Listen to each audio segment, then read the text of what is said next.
Hey guys, welcome back to Magic TV. My name's Craig. It is 12 o'clock on a Sunday, which means it's time for a Q&A. This is where I take all the questions that you've asked over the course of the week and I try to answer them to the best of my ability. I kind of put together a makeshift studio here in Blackpool. Myself and Ryland are up here for the week performing at the House of Secrets. Ryland's doing his brand new magic show and I'm kind of basically being his personal compere and we're both doing close-up magic around the bar as well.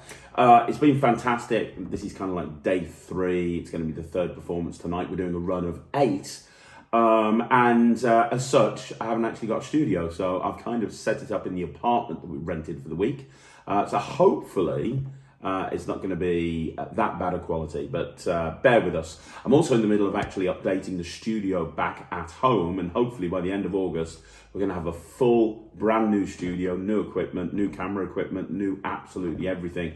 There's going to be a couple of changes happening with Magic TV, all super positive, but I'll let you know that as and when it happens. But anyway, I've got to hurry because I've got to leave in about an hour to do the next performance at the House of Secrets. So, without further ado, I'm going to get into this week's Q&A. If I've missed any questions, I'm very sorry. I'm looking at them on my phone. If I've missed any questions, then put them in this video, and I promise you I will get to them next Sunday when I'm back in the Midlands. But without further ado, like I said, let's get on with this week's Q&A. So the first question is from Sean McNulty Magician, and Sean says, would I ever do a show at the Edinburgh Fringe? You know what? Back in the day when I first got into stage magic, like before Ryland was born, and Ryland was born in 2012, so I think this was 2010, myself and the rest of Slightly Unusual, now the lineup originally, I mean Slightly Unusual has become like an entertainment agency, but when Slightly Unusual was first formed, it was an illusion act with myself and Russell Leeds and Anna Leeds, and our goal was to make it big, and we went to Brighton Fringe, and we did Brighton Fringe, and we did that for like basically a whole 2 or 3 weeks. I think it was almost a month, and we were in a big sort of venue in a school doing shows every single night, and the plan was to actually do Edinburgh Fringe as well with the same show. We put together a show for Brighton that we were then going to take up to the Edinburgh Fringe. But the goal of doing the Fringe festivals was basically just to get more work, because we'd set up this illusion show, we'd spent a fortune on illusions, we'd had some bookings, but we wanted to kind of break into the holiday park circuit. And we had an entertainment agent come and see us in Brighton, and off the back of that performance, they offered us a full contract to do the holiday park circuit, which is what we were looking for. And we kind of had a choice at the time. We could either go and do the Edinburgh Fringe and spend a fortune doing it, or we could go and make money working in holiday parks and do the show every single night and get paid for it. We chose to do the holiday park circuit, and you know what? I don't regret it. I think Edinburgh Fringe is fantastic. I'm 46 now. I've been doing this a long time. I don't think I would do the Fringe. My goals as a performer have changed recently. In the last maybe 2 or 3 years, my goals have changed. I'm still performing just as much as I ever did. But I run 4 companies, and if I spent a month up in the Fringe, and it's hard work putting together a Fringe show. You can't just go up with the same old thing that you do normally. You have to put together a special show. It's a lot of hard work, right? And I'd have to be up there for a whole month away from my family, and doing the show. And so who would be looking after the companies while I'm away? And I know I'd get dragged into a million things, and then I've got Magic TV. I think it'd be a real struggle doing the Fringe and at the same time keeping Magic TV and Netrix to where I want it to be. So I don't think now I would. Maybe back in the day that's something that I would have done, but as I say, my priorities as a performer have changed. I'm in a good situation. I think a lot of people do the Fringe when they want to get big. They want to become like maybe famous or something like that, or they want to go on people's radar, because there's a lot of talent scouts, there's a lot of agents, there's a lot of people like that at the Edinburgh Fringe, and it's a way of taking a show and really getting noticed by the right people.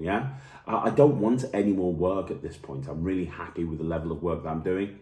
Now, I will add a caveat to that, which is Ryland. If Ryland wanted to do a show at the Edinburgh Fringe, either by himself or maybe as an act with me, then I'd consider it, and I'd take my whole family up there for a whole month, and we'd kind of treat it as a holiday, and maybe do the show whenever we were doing the show. But even then, it's a lot of hard work. Like, I don't think a lot of people realise just how much hard work is involved in doing a Fringe. Like, Brighton isn't as hard a work as Edinburgh, and I was working my butt off. Every day I was leafleting and handing out flyers, promoting the show. Every day we were working on the show. We were doing the show every evening. Like, I've never worked as hard in my life, and I think I lost about £2,000 or £3,000. So, you know, I don't think I could treat it as a holiday. But I think the only way that would get me up there now at 46 is if Ryland wanted to do it. I was in the House of Secrets a couple of days ago, and somebody came in that was a magician, and watched the show, and everybody was really complimentary afterwards and saying how amazing Ryland's act was.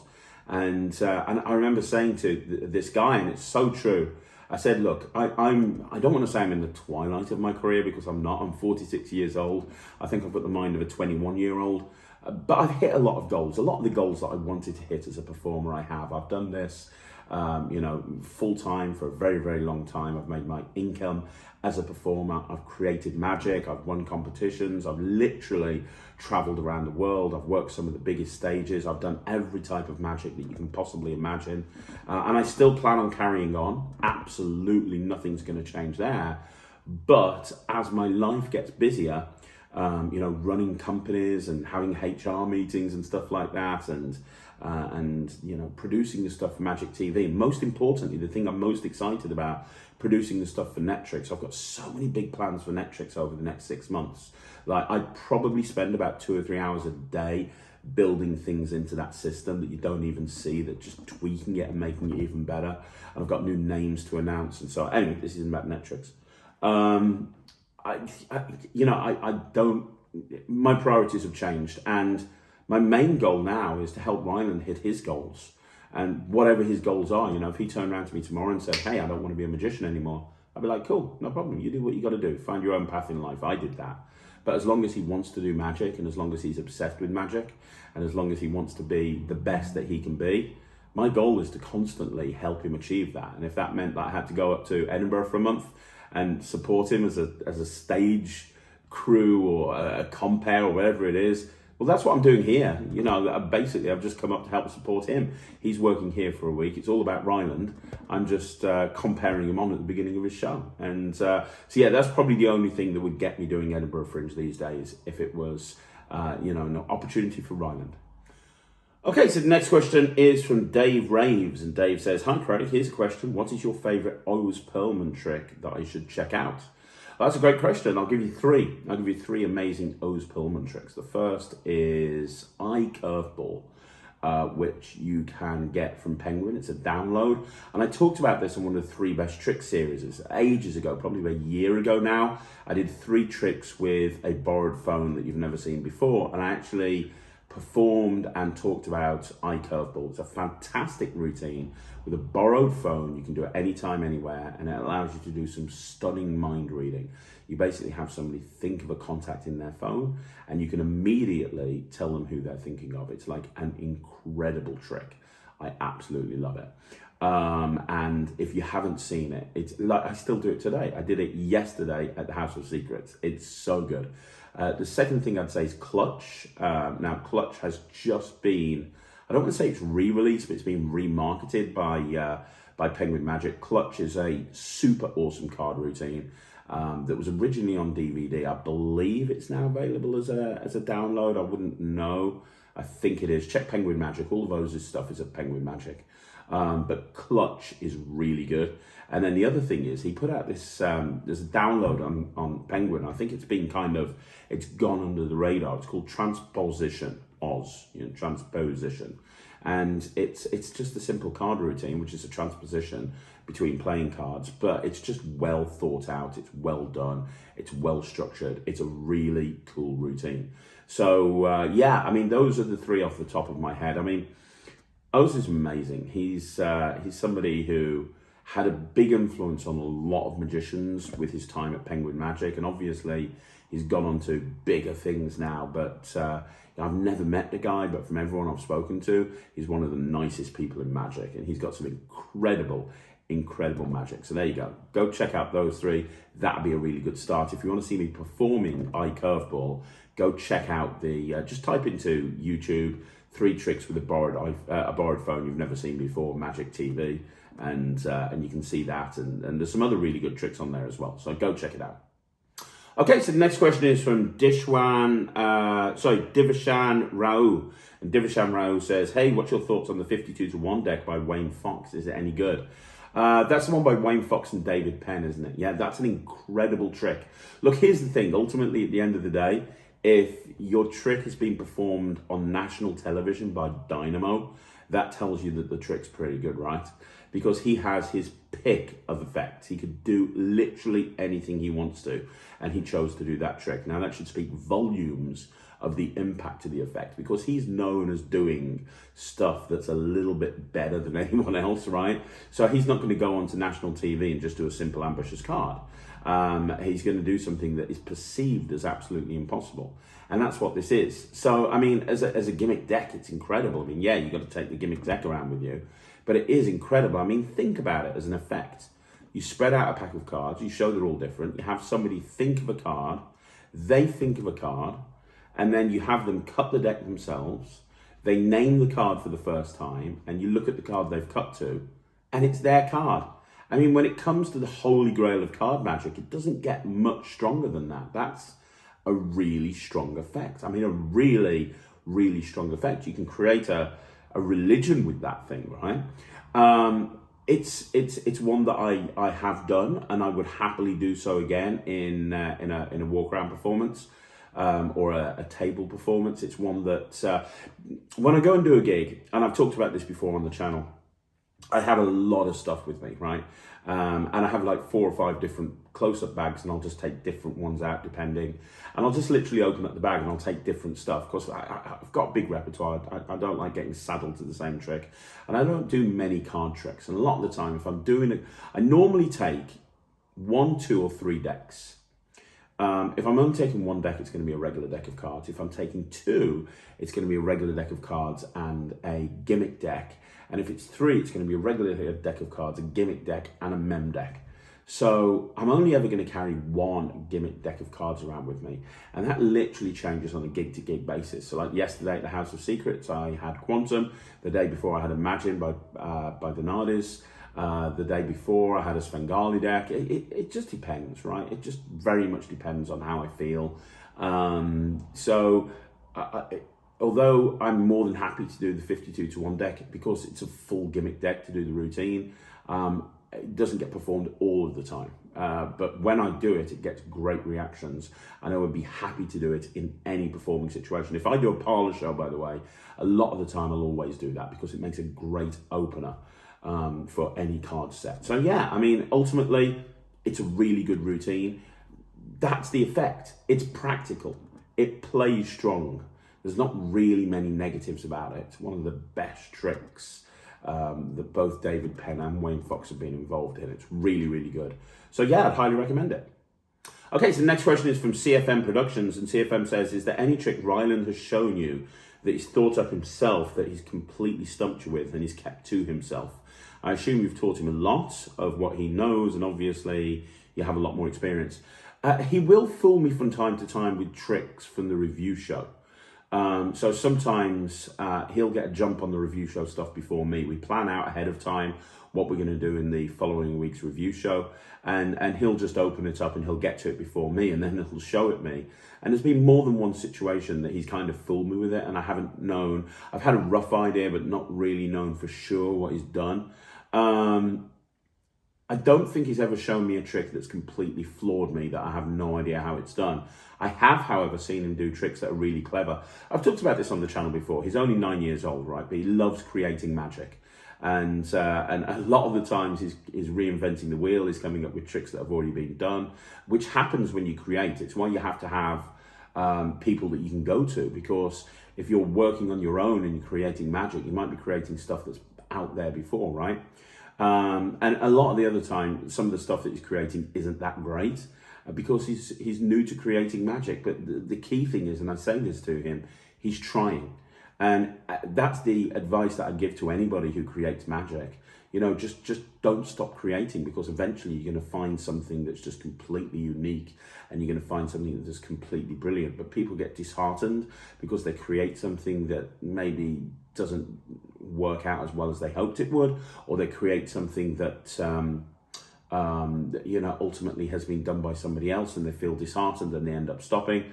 Creating is a long-term process. It's and you know, I'm working with a few different people on the Netrix at the moment in the gold membership, where they want to become creators, and I talk about stuff like creativity boards and things like that, and what you need to do to create, and the process that you need to go through. And it's a real long-term process. So Ryland's creating a whole bunch of stuff. There's one particular routine that is absolutely phenomenal that he showed me a little while ago, and I'm like, that's amazing. That's as good as anything I could have come up with. That's brilliant, absolutely genius. And I was so proud of him when he actually came up with that. But in terms of creating something that's fooled me, no, but I imagine it's only a matter of time. Okay, so Sean McNulty Magician has 2 questions, and the first question is, will I be attending WWE in Cardiff? Unfortunately not. I would love to go, but I'm in Eastbourne that weekend with Ryland and the rest of the family at the IBM convention, where I'm lecturing and Ryland's performing. So no, I'm not going to be at WWE Cardiff. I'm gutted because Drew McIntyre is one of my favourite magicians. He's not even a magician. Drew McIntyre is one of my favourite wrestlers, so I know that's going to be a fantastic main event. But unfortunately, I'm not going to be there. So I'm just going to have to catch up with it in the evening after a full day at a magic convention, but I know it's going to be awesome. The other question from Sean McNulty Magician is, he's off to Birmingham this Monday for a few days. Are there any magic shops in the area? Yeah, you've got the House of Magic, which is in Stourbridge. That's not far away from Birmingham. It's called the House of Magic. I don't know their opening hours. It closed down for a while, but recently it's reopened. I haven't been there since it's reopened. Outside of that, no. There used to be, Keith Bennett had a magic shop, but he hasn't got that anymore. You might want to reach out to Mark Traversoni. So Mark Traversoni is obviously runs Saturn Magic and is based in Coventry. I've never been there, but I believe that he has like a magic shop in his house or in his grounds. I'm not too sure. I'm not 100% sure. I've never been there. Normally when I order anything off Saturn, I just ring them up direct or email them. But I do believe that he's got like a studio that guests are welcome to if you kind of let him know in advance. And Coventry is not far away from Birmingham, so there's that as well. World Magic Shop closed down ages ago.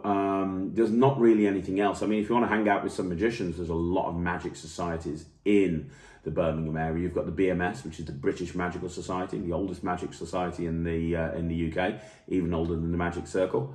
They're based in Birmingham. You've got the 3SM, which is the South Staffordshire Society of Magicians. They're based up in Staffordshire, about 20 minutes away from Birmingham. You've got the Coventry Magic Circle, the Leamington and Warwick Magic Circle, and you've got the Wolverhampton Magic Circle. So there's a lot of different places. I think there might be, I don't know, because I'm not really going to any magic societies at the moment, but I believe that they're shut down over the summer, maybe. I don't know. It's worth checking out their websites. And the other person to speak to is reach out to Mark Lavelle.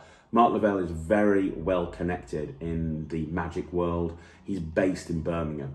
So, hey, and he's always up to meeting magicians. So if you reach out to him and drop him a message and say, hey, I'm in Birmingham, are you around in the next few days? He'll probably meet up with you for a coffee. And Mark's one of the most knowledgeable and one of the nicest magicians you'll meet. So go do all of that. That's probably the best bet. If you want to hang out with somebody grumpy, reach out to Nemid Phoenix. Nemid's also based in Birmingham, and but he's normally gigging every day. But have fun in Birmingham. It's a nice place. Make sure you go check out the ball ring. Okay, so the next question is from Pratek Kohli, and Pratek says, "Hey Craig, great Q&A. You're more than welcome. You got some more questions? Let's break them down one at a time. Number 1, what is the oldest and/or the most pricey prop you still use? What is the oldest and/or most pricey prop that I own? Wow. Okay, thinking about this. Right, obviously, I have a warehouse full of illusions. So, I've got a lot of illusions in there. I've got the Fire Spiker illusion that Pete Pearlman used in on TV a few years ago. I've actually got that fire spiker, which I still use from time to time. I've got a custom built illusion by Guy Barrett with a set of deceptive steps called Entrapment. That's really cool. Both of those are really, really expensive. I've got a huge VIP production, again by Guy Barrett, that was built for Torval and Dean, for a production of Torval and Dean on Dancing on Ice. That's a really cool illusion. I still use that a lot as an upsell. So if the client wants to make a VIP appear, whether it be a corporate event of the CEO, or whether it be a bride and groom at a wedding, that's the illusion that will upsell for them to do that, because it can be done completely on the round. Trying to think of anything else. So from illusions, I mean, there's a warehouse full of illusions there, you know. Probably one of the oldest illusions I've got is a Guy Barrett crystal casket, which I still use all of the time. In terms of stage props, pricey stage props, okay, so I've got a Scott Alexander, a couple of Scott Alexander things that are quite expensive. A mystery in the bottle, which is his confabulation routine with a bottle, which is really cool. Again, use that. Got a what's it called? Oh my gosh, a bubble production. He's got a Miser's Dream, Wishes, that's it. He's got a Miser's Dream where he makes bubbles appear, and it's a bubble production at the end. That's a really cool prop. So I've got that, which I use a lot. I'm trying to think if there's anything else. Pricey props when you're talking about close-up that I've got and use. I'm just talking about the ones I use, not about the ones I don't use. I'm getting a lot of work out of the non-box at the moment, to be honest. The non-box, which I reviewed a few weeks ago, that's really expensive, 250 bucks. But I'm using that a lot. I really love that. I've got a routine that I'm really happy with that just kills. Mindbuster Pro I've got. The new Murphy's Colour Match, which isn't really cheap, is really good. Yeah, so all of that in terms of close-up. Probably one of the most expensive props that I've got that we're regularly using at the moment isn't even mine. It was for Ryland's show. And I'll talk about that a little bit later on, because I noticed there was a question about Ryland's show on the Q&A. But it's a Vanishing Stool by Blake Voigt, which he did on Corden. That's the finale to Ryland's show. So when Ryland closes his show, he closes with the Vanishing Stool. That's a fairly pricey prop. So there's that. I'm trying to think if there's anything else. No, that's about it. So yeah, I mean, quite a lot of really expensive stuff there. The flight deck's quite old. I still use the really old flight deck, not the version 2. The flight deck's quite old and quite expensive. But yeah, I'm trying to think of anything else, but that's about it. I mean, for me, I just do the tricks that are best for me, if that kind of makes sense, and that fit best into my act. And because I've got lots of illusions, there's lots of fairly expensive props in the warehouse, but you just pick the ones that you're doing for each given show. Okay, so the next question from Pratek Kohli is, which, according to you, is the best multi-purpose gimmick which isn't a one-trick pony? Which is the best multi-purpose gimmick which is not a one-trick pony? Well, I would say I'm going to give you a card. I'm going to give you an answer when it comes to card magic. I'm going to give you an answer when it comes to miscellaneous magic. I'm going to give you an answer when it comes to coin magic. So, card magic, first of all, I'd say that the best multi-purpose gimmick is a double backer, closely followed by a double-faced card. There's so much you can do with double backers. There's so much you can do with double-faced cards. I've done a few different videos on this channel about, you know, some of the best tricks with double faces, some of the best tricks with double backers. On the Netrix, I've got a few different routines with double backers and double faces. I've got a project coming out at some point in the future on routines with double back cards and routines with double face cards. I think the double backers and double faces are exceptional. I really do. So there's that. I'm trying to think of what else. Okay, so also with the deck of cards, I would say the Svengali deck. I think that the Svengali deck is one of the most versatile gimmick decks that you can get, and I do so much with it. And I think that a lot of magicians just overlook it because it's, you know, it's old hat. But that's because if you do it the same way that like everybody uses it with the typical Svengali pitch, then yeah, it's not going to be that great. But there's so much you can do with it. Like I've fooled magicians all over the world with the Svengali deck, and they still don't know to this day that I was using the Svengali deck. So yeah, I mean, I'm doing a Svengali deck project with the 1914 at some point soon, and it's going to be the follow-up to the Visible project, and I'm really excited about you guys seeing the stuff in there. But yeah, so with cards, I'd say the Svengali deck and double backers and double face cards. With coins, I would say the shell, the expanded shell, or the flipper coin. Let's be honest, it's most definitely not a one-trick pony. There's so much you can do with the flipper coin. There's so much you can do with an expanded shell. Like, it's insane how much you can do with both of those gimmicks. So the expanded shell and the flipper coin. My project on the flipper coin, flipped out, was, you know, I'm very proud of the material on there. As I am with the split coin, because that's another gimmick with coins that's great, the split coin.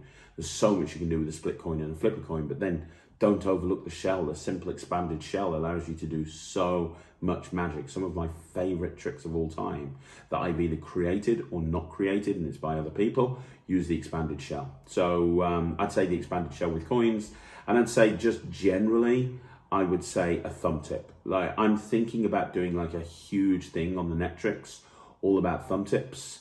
I think that would be fun. I think that'd be a really cool thing to do. Yeah, that's what I'm planning on doing. I'm planning on doing a big section on thumb tips. I mean, there's so much you can do with the thumb tip. There is so much you can do with the thumb tip. Not the least of which is the $100 bill switch, which despite all the other millions of bill switches that come out on the market, the $100 bill switch, in my opinion, is still the best bill switch that you can do and allows you to achieve absolute miracles. So I'd say the thumb tip, coin gaffs, and double-faced cards, double-back cards, and a Svengali deck. Okay, so the next question is, what are your top 3 impromptu tricks? So what are your top 3 impromptu tricks? And I'm guessing this is something where I've got no special props on me at all, right? I've got nothing. So I'm not going to say stuff like gossip or anything like that that seem impromptu, because for me, impromptu is you literally have nothing on you and you're able to do magic. So I'm going to give you my top 3. In third place, I'm going to go for, it was a routine on Off the Cuff by Greg Wilson. And it was basically sponge balls, but with balled up paper. So you've got balled up pieces of paper, you just borrow a napkin, you ball it up, and you do a sponge ball routine with balled up pieces of paper, which is a really cool routine to do. That's in third place. In second place, and this is one I do an awful lot. I used to do it more than I do, but I do this a lot, not just impromptu, but in gigs. If I see that somebody, if I'm in a restaurant or a corporate gig or something, and I see somebody's got rolling papers, like Rizzler papers, which are, it seems that they're more popular now in the UK than actual packs of cigarettes, right? So I've never smoked, so I'm not too sure, but I will borrow them and I will do the torn and restored tissue, cigarette paper. I love torn and restored cigarette paper. It is so clean and people can just burn your hands and they don't see anything. So I'd say torn and restored cigarette paper is second place. I can't do it all the time because I need to make sure somebody's got some Rizzlers, but if they have, I've got this really cool way of borrowing a Rizzler packet and stealing one of the pieces. As I open them up and close it back up again, I steal a piece, which I then drop my hand to my side and I roll it up into a ball, and then I go into the routine. So it is completely impromptu, completely and totally impromptu. And then number 1, I'd say, is pure coins across. Now, pure coins across is the go-to coin routine that I do when I'm out and about. If somebody catches me and they go, hey, do a magic trick for me, a lot of the time I'll go into this. I just need to borrow 5 coins. 4 of them are the same and 1 of them's different. It doesn't matter what. So 4 20 pences and 1 50p, 4 50p's and 1 penny, 4 £2 coins. It doesn't matter. But I borrow 5 coins and I go into pure coins across. It's still probably my favorite coins across to do in a non-gigging environment. To be honest, I'd happily do it in a gig as well, but it's one of those tricks that I kind of keep for impromptu performances because I borrow the coins. I would never take $4 half out and do this. I do it with just borrowed coins, and it kills. Now that is on the Netrix. So the pure coins across is on the Netrix. You can go and learn that immediately. I flipping love that routine. I really do. I'm so proud of the construction of it. I'm so proud of how it works. So yeah, I'd say that's the third one. So in third place, you've got completely forgotten what I'm saying now. In third place, you've got the like sponge ball routine with paper napkins from Greg Wilson's Off the Cuff. In second place, you've got torn and restored cigarette paper. And in first place, you've got pure coins across. Okay, so the next question is from Mago Antonio, and this is a big question. Let's see what we can do. Great video as usual. Thanks very much, Mago. Here's got a question for the next Q&A. During the summer, I perform my family show in different places every week. Cool. In all of them, the shows go great, except in a certain club where children see me as a close friend more than a magician. Okay, this is nice in some ways, but very distracting at the same time, as the kids would ask me questions or say something in a friendly way in moments of the show where a joke or a magical moment may die because of that. It seems like they are not watching a show, but a friend doing some random tricks. I tried talking with them before the show, but it always happens, even with new children that come to this place. Is it me? Is it the place? Please help. Okay. That's kind of a weird one, right? And that only happens in this one club. That's bizarre. So you say it's a family show, but you're talking about kids. So I suppose the first question I've got for you, is it more of a kid show or is it more of a family show? And the distinction for me is the family shows, the adults and the kids are watching, and the adults are as invested in the magic as the kids. If it's a kid show, it's the kids that are watching, and the adults might be sitting there, but they're having conversations with themselves, or they're kind of distracted or on their phone. That's the difference between the two for me.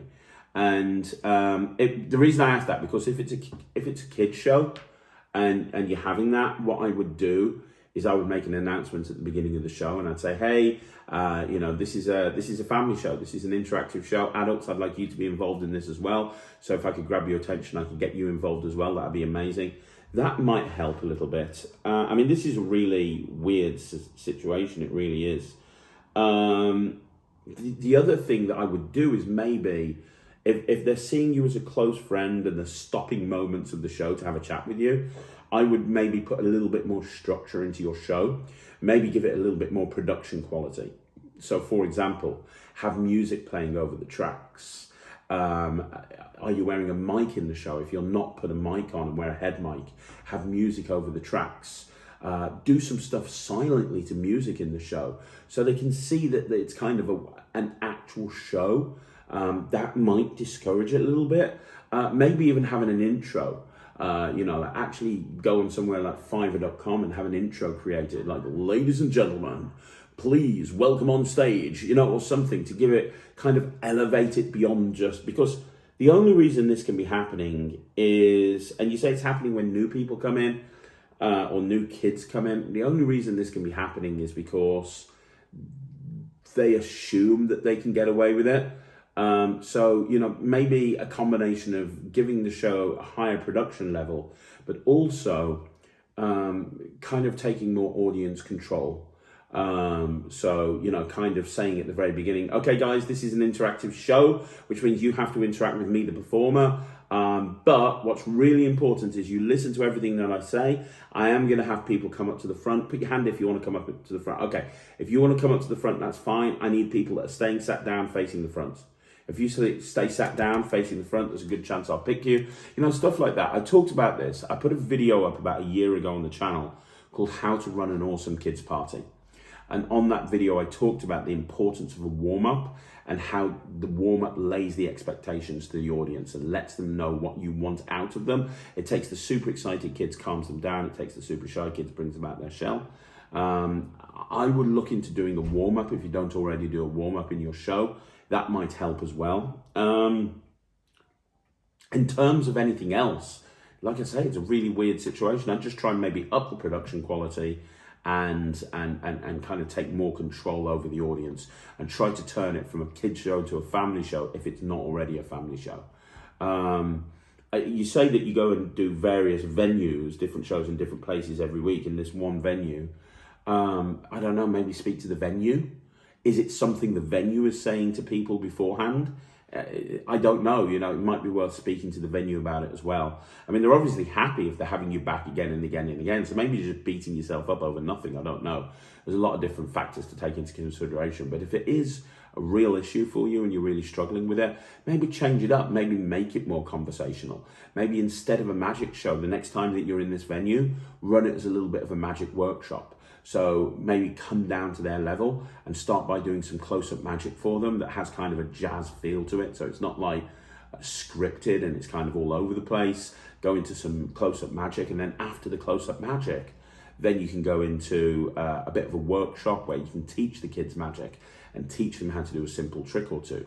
That could work really well as well. But outside of that, I've got nothing else I can help you with, I'm afraid. I think that's the best advice I can give you. Okay, so the next question is from Dave Simpleton, and Dave says, I see on Facebook that you're in Blackpool at the moment performing with Ryland. Can I ask what the show entails? I wish I could go there to check it out, but I can't. I'm in a different country. So yeah, I mean, absolutely, I'm more than happy to talk about that. No problem at all. We're probably going to do a video on this anyway. Ryland's been getting a lot of opportunities to perform. A lot of bookings, up until the BGT thing, he really just performed on stage through Slightly Unusual with me, or sometimes individually, depending. But he's been getting a lot of opportunities, like he's doing the Gala show at the Magic Circle, he's performing at the IBM, a whole bunch of other places. So, and he loves stage magic more than close-up. He considers himself, what he wants to be a stage performer. He loves close-up magic, and that's great, and he does both. He's probably doing more close-up magic than stage magic, but he prefers stage magic.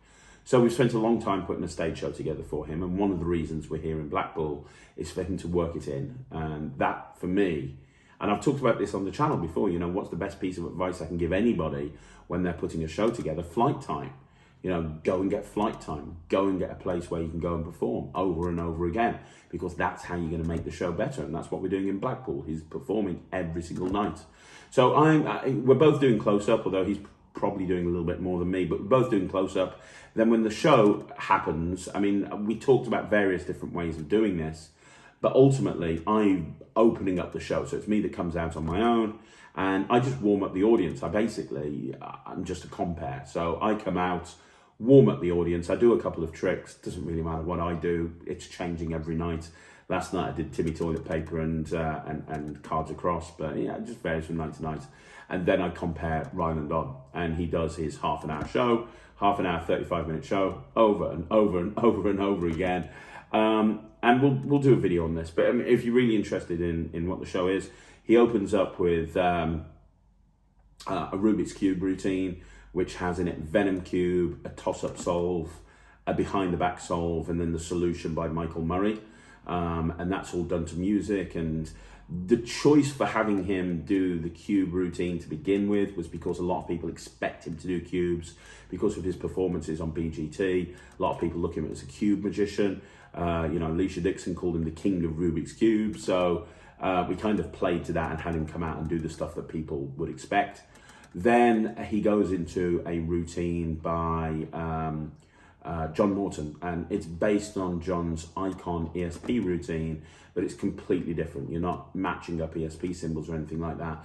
John created this for Ryland as a one-off, and it's basically a match-up routine. So he's got like a big Perspex board with different Lego superheroes. The audience pick which superhero is going to make up the legs, the middle, and the head of the ultimate Lego superhero.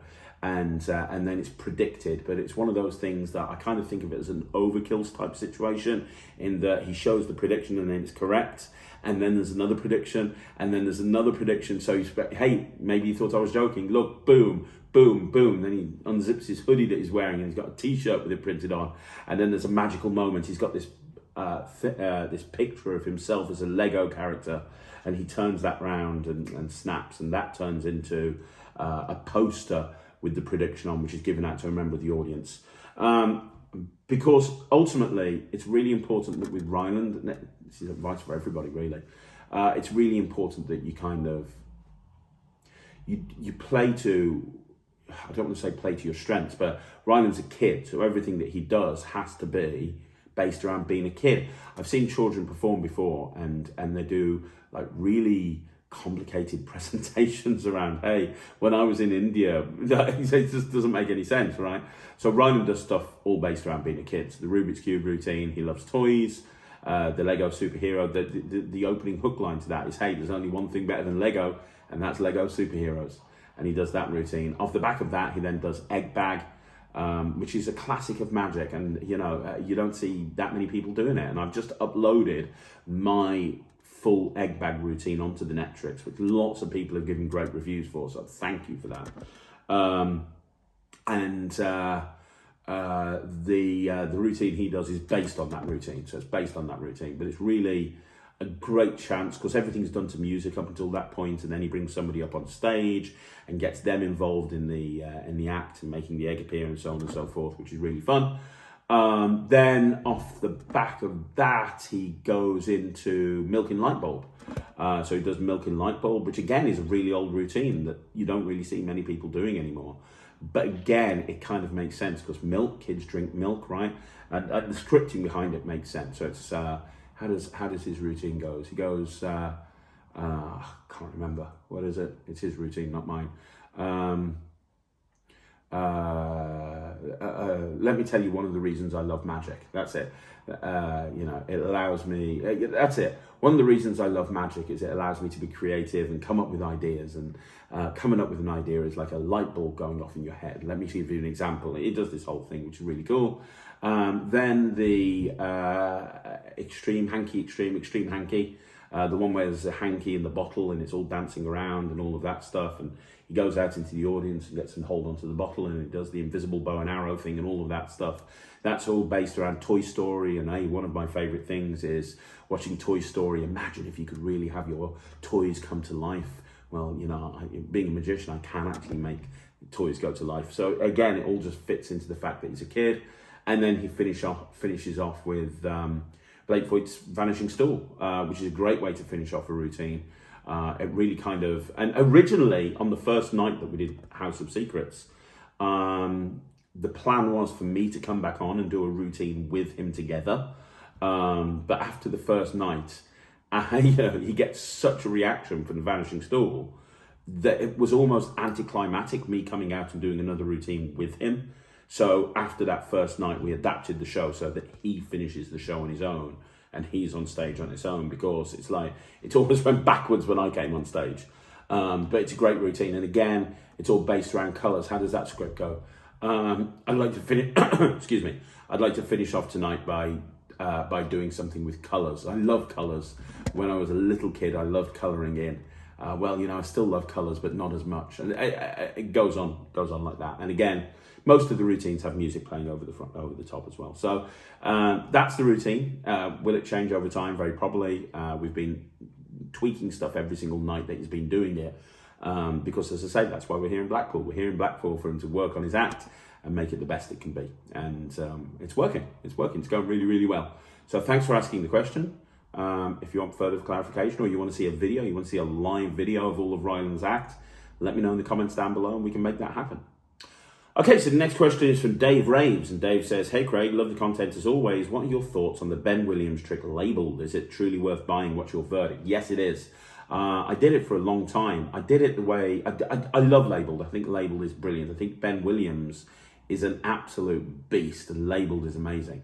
And I remember doing it for a while with a coin and bottle, which was originally a David Roth idea, where you take a coin and you push the coin in the bottle and you say, hey, let me explain how it works. You just turn the bottle inside out and then you show that the label's inside the bottle. And I used to do it for a while with that presentation. But I would happily put it into my act tomorrow. The problem with it is it's more seemingly impromptu. You've got to carry a bottle around with you, so it's not as practical for me. But I know a lot of people that wouldn't do a show without it. It's amazing. The method, as you would expect with Ben Williams, the method is genius. It's a beautiful routine. It's highly recommended. If you want something really visual, some really visual close-up magic, you will go, you absolutely, definitely 100% labelled by Ben Williams. Next question is by Magic Elliott, and Magic Elliott says, "Hey Craig, what do you think of Bloodlink by Justin Miller?" I haven't seen it. I love Justin's stuff. I know it's going to be amazing. I know it's going to be amazing because it's Justin. Anything that Justin puts out is amazing. Yeah, bottom line, everything Justin puts out is amazing.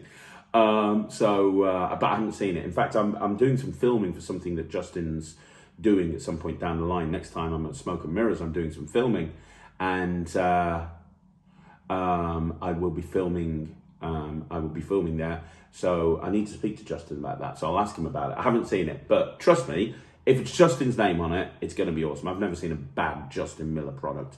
The guy is an absolute legend.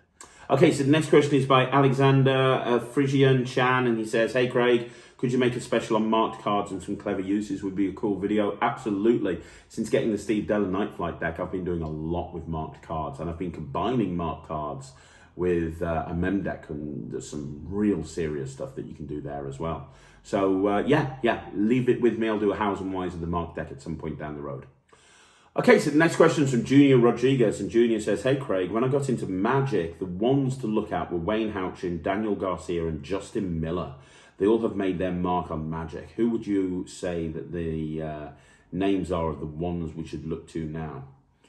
Yeah, I mean, what a great question. What a great question, yeah. Wayne Houchin, you don't really see anymore. Daniel Garcia hasn't really released anything for years. He bought his card in tin box out through Penguin many years ago, probably about 4 years ago, but it was years before that he did anything. Out of the three, I would agree. Those three names in a certain era in Magic were incredible, and they were everywhere. They were the ones to look to. I would say Justin Miller is still as relevant today as he was when you first got into Magic. The difference is Justin now doesn't release his stuff through big production companies a lot of the time. He's more underground. But his stuff, he's like a fine wine. He's only got better with age. So I would say out of the three, when it comes to creating and releasing Magic, Justin is just as relevant, if not more relevant than ever before. The only difference is when you get his stuff, it's more exclusive because not everyone's buying it because it's not going out through the Murphy's Magics or the Penguins or whatever of the world. So I would jump onto Justin's mailing list if I were you. I would get onto Justin Miller's mailing list. Man, I would get onto Justin Miller's mailing list because out of the three names that you've said there, he is just as good. I mean, some of the stuff I've been lucky enough to see some of the stuff that's coming out in the weeks and months to come, and it's just incredible how that guy's brain works. I don't know. Outside of that, the ones to look for, I would say Lloyd Barnes would have to be in that list. And it's not because he's one of my closest friends and I do the podcast with him and so on and so forth. But I mean, think about the stuff that he's released through Murphy's since he started working there after working with Illusionist. You know, he built up a great legacy working as Illusionist, but since working as Illusionist, you know, you got Cognito, you got Maxim. You know, I know that there's some people that are negative about those products, but, you know, the bottom line is they've sold ridiculously well. And there's so many people out there that say that they're the best apps ever created, right? Then you've got Lux, which I literally do every single gig. I love Lux. Can't tell you how much I love Lux. Again, I know that it was a little bit like Marmite, which when you sell as many units as Lux did, I understand why, but the bottom line is I think it's brilliant. But then aside from all of the stuff he's doing as physical products, look at what he's bringing out through his YouTube channel. Like these days, I don't see many YouTube or TikTok or Instagram magicians that aren't using Lloyd's stuff on a regular basis. So I'd say Lloyd Barnes has to be up there. The one you know, if you're looking at the ones to look out for, Justin Miller would. Why do I keep saying Justin Miller? Justin's amazing. We already established he should be one to look out for. But Lloyd Barnes should absolutely be up there as well. Trying to think who else. That really is kind of making a big impact at the moment. Spidey is the one that everybody is absolutely raving about at the moment. You know, Spidey brought out the ABC deck, which did really well. A lot of people loved his Penguin Live, so I'd say Spidey is up there as well. Kyle Purnell is somebody that I would really recommend that you spend a lot of time looking into his stuff. Kyle Purnell is brilliant. He was the Penguin Magic Creator of the Year in 2021 for good reason. His stuff that is brought out in 2022 is awesome. Very proud to have him on the Netrix. Kyle, definitely Kyle. I would say Kyle is somebody to look out for as well. Yeah, I mean, there's so many names. I can name David Jonathan, I can name Nicholas Mavresis, I can name Adam Wilbur. All of those names are absolutely brilliant, and they're all people that are smashing it. Dee Christopher, I think, is somebody who's got a lot of pull in the industry. You know, a lot of the stuff that 1914 is bringing out is exceptional, and Dee is the driving force behind the 1914 machine. So, you know, I'd look at Dee as well, because he's one of these people that, as well as being an incredible producer of magic, he's also an incredible creator. You look at Eclipse, it was one of the best-selling tricks of 2021. For good reason, it's incredible. So, yeah, I'd say there's a few names for you to start off with, but don't dismiss Justin. Don't dismiss Justin. Okay, so the final question today is from Patrick Developer, and he says, what are your thoughts on Deuce Gala? They have released a lot of magic as part of their launch lineup, and they have made the decision not to include trailers with any of their products. Do you think this will hamper sales? Okay, it's a very good question. It's a very good question. I was actually on the Magic Cafe the other day, and I was reading a couple of people's reactions to that, and the fact that the Deuce Gala boys have made the decision not to release full performances as part of their trailers. And I have a couple of different viewpoints on this. First of all, I did an interview with Michael O'Brien and Buck on Talk Magic, so you can go check that out if you want to hear their point of view. Also, I've got a couple of review show specials coming up on Deuce Gala. I was lucky enough to get their whole launch lineup. So I'm talking about this from a position of knowing their stuff that they've brought out initially. And look out for that. This review show special will be coming soon. So we've got this review show special coming soon. A couple of them, because there's so much stuff that they've launched with, I've had to divide it into two videos. So let me, for those people that don't know what I'm talking about, Deuce Gala is a new production company, new magic production company, just come onto the circuit, headed up by Michael O'Brien, who has been in the industry for a long time, and Buck Bowen, who is a videographer and also been involved in and around magic for a long time as well. Their plan is to bring out lots and lots of magic tricks that are really high impact, that really kind of grab people's attention. And one thing they talked about in their interview with me is they want it to be above and beyond anything else out there, if that kind of makes sense. So they want it to be just like a production quality times 100. And one of the things that they've chosen to do is not include full performances in their trailers. You see sort of maybe a snippet here, a snippet there, and audience reactions. And a lot of people have talked about this in various different Facebook groups and on the Magic Cafe. And Michael O'Brien's gone on there and said, well, the reason is we want to, we stand behind our products, and, we don't want a full performance out there. Now, I can understand why. Having seen a lot of their launch lineup, a lot of what you're buying is the routine, right? And if the routine is out there, then what's the point in buying it? And you might be saying, well, you know what, if I buy it, if I like it, I'm going to buy it, and that's nice, and it's good that you're ethical.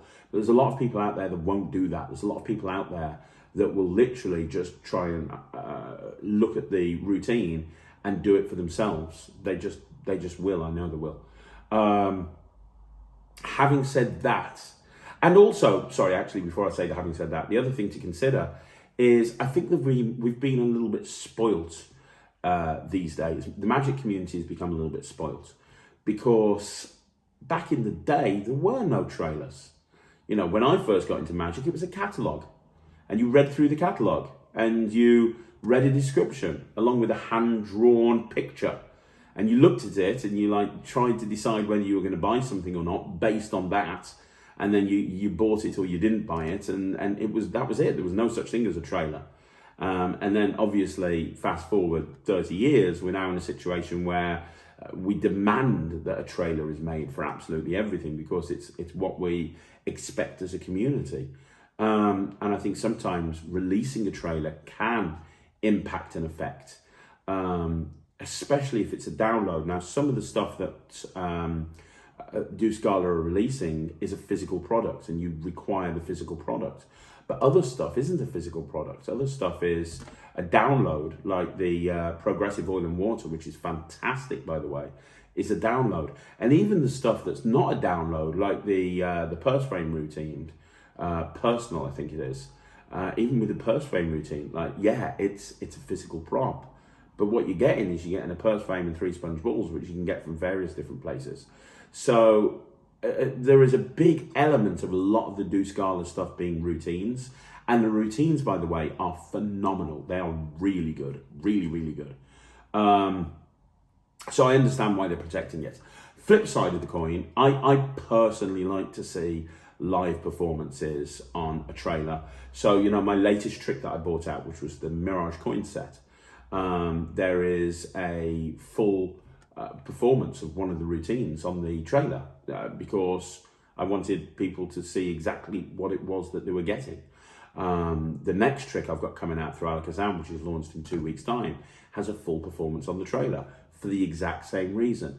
And it's not just those. I mean, when I bring out, you know, if you look at Keymaster, that might not have a full performance, but it does have enough live performances that you can see all the different magical moments. Same with Chop, same with Quantum Deck, all of this stuff. We tried to include live performances so you can see exactly what it is. So I do like kind of trailers that go more into exactly what you're getting, but I understand why Deuce Gala chose not to do that. Now, ultimately, at the end of the day, it's Michael and Buck's prerogative to choose how they market their products. And it's up to you as the end consumer to choose whether to buy it or not. Will the lack of trailers affect sales for Deuce Gala? Or not the lack of trailers, but the lack of live performance, so people can't really see what the routine is, they just have to rely on a description. Will that affect sales? Absolutely, 100%, no doubt in my mind. However, if they put a full performance on, or they put more of an in-depth trailer together that showed more, would it impact sales? Yes, because I think people would be able to piece it together and then they'd be less likely to sell it to certain individuals. So you gotta, I mean, there's two options here. Ultimately, as I say, at the end of the day, it's Deuce Gala's decision. And I know, having spoken to Michael, he's very happy with where sales go, where sales have been so far for a new company, which is good. So it sounds to me like he's making the right decisions. But ultimately, he either carries on doing it the way that he does it, which seems to be working for him right now, or the only other option is to really look at the trailers and work out a way of showing more without showing anything. And I do know that Deuce Gala and the guys there, they're wanting to innovate. They're wanting to shake things up in the magic industry. So maybe that's something to look at, because I know that one thing I know about Michael O'Brien is he's very, very conscientious. He's very, very ethical. He listens to people. He listens to his customers. And I know he'll be taking account of all of this, and he'll be thinking. I know he will. So ultimately, at the end of the day, look, wait for my review show special if you want to, but a lot of the stuff that they're bringing out is absolutely exceptional and looks incredible. It's your decision whether to buy it and take a risk, although having seen the material myself, I don't think there's much of a risk there. So there you go, guys. That's another Q&A in the bag. Thank you once again for joining me right here on Magic TV. If you're anywhere in and around the Blackpool area and you want to come and hang out, we are going to be here until Tuesday the 16th. So by all means, come over to the House of Secrets in Blackpool. I would love to see you. You want to see more videos like this? Like the video, subscribe to the channel, leave a comment down below. And don't forget, this is really important, if you haven't already done so, go check out the Netrix, www.thenetrix.com. Check it out and see what all the fuss is about. Thank you once again for joining me. I will see you again soon. My name's Craig from Magic TV.